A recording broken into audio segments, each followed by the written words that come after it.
JC and Patrick have come to Morrison's to learn about baking. They're going to meet Colin, the baker, to learn all about the products that get baked in store. Hello. Hello. Hello there, how are you? Just wanted to see how you make bread. Certainly, come with me. I'm just about to make some, so I'll show you how we do it. Right, first things first, we need to get your hats and hairnets and white coats, and then we'll get you all scrubbed up, wash your hands, so we're all ready to make products, okay? Right then, children, in front of you we have lots of different products that we're going to make today. They all contain one key ingredient. Do you know what that is? Flour. Flour, that's right. We have lots of different flours in the bakery that we use. Whole wheat, plain, self-raising and granary flours are all used to bake different products at the bakery. But what makes these flours different? Let's start from the beginning. All flour comes from wheat, which is grown by farmers in their fields. The seeds are sown either in autumn or spring, and then the wheat grows for a number of months before being harvested on dry days between July and September. Big combine harvesters move up and down the farmers' fields, separating and collecting the wheat grain, which is then sent to flour mills for processing. The wheat arrives at the flour mill, where it is ground into flour using special machines. When the grain arrives at the flour mill, they test it for the protein content. Different types of wheat are used for different types of flour. Hard wheats with high protein will be processed into strong flour for bread, and soft wheats with low protein will be used for soft flour for cakes and biscuits. During this testing stage, the mill also checks the quality of the grain.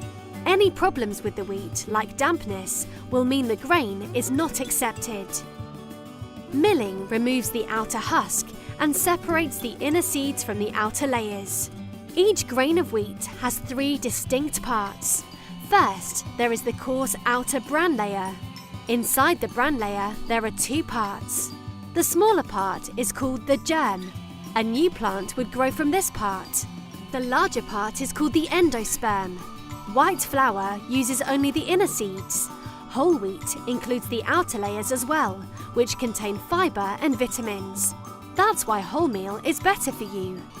The wheat is passed through lots of different machines at the mill, which separate the grain and grind it down into a fine white powder.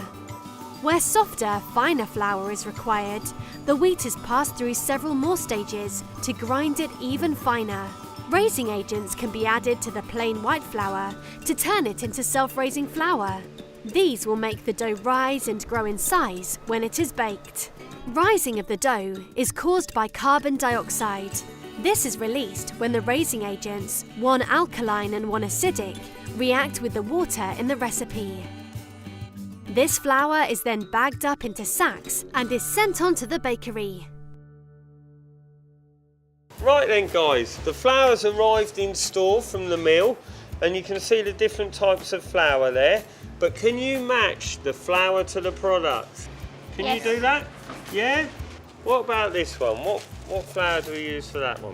Wholemeal. Whole grain, whole wheat flour has lots of flavour. It contains vitamins, calcium and protein. That one's granary. Granary flour has a unique flavour and contains large pieces of grain and wheat flakes. So, what about this loaf? What flour do we use for that one? Is this one white flour? That's right, that's a bloomer loaf, and that's made with white flour. White bread uses strong white flour. It is made from hard wheat varieties and makes really stretchy or elastic dough. For cakes, soft self-raising flour is needed. This is a plain flour to which self-raising agents have been added to create light, airy cakes. Soft plain flour is used for biscuits. It is ideally suited to cooking where the flour must combine well with other ingredients to create a light, crumbly texture bakers call short. So this visit to the bakery has taught us that bread, cakes and biscuits all contain flour, but not all the same flour. Different flours are made from different types of wheat and from using the different parts of the grain. Each type of flour has particular properties suited to different types of baking. So why not have a go at making something yourself? Now you've seen a baker at work.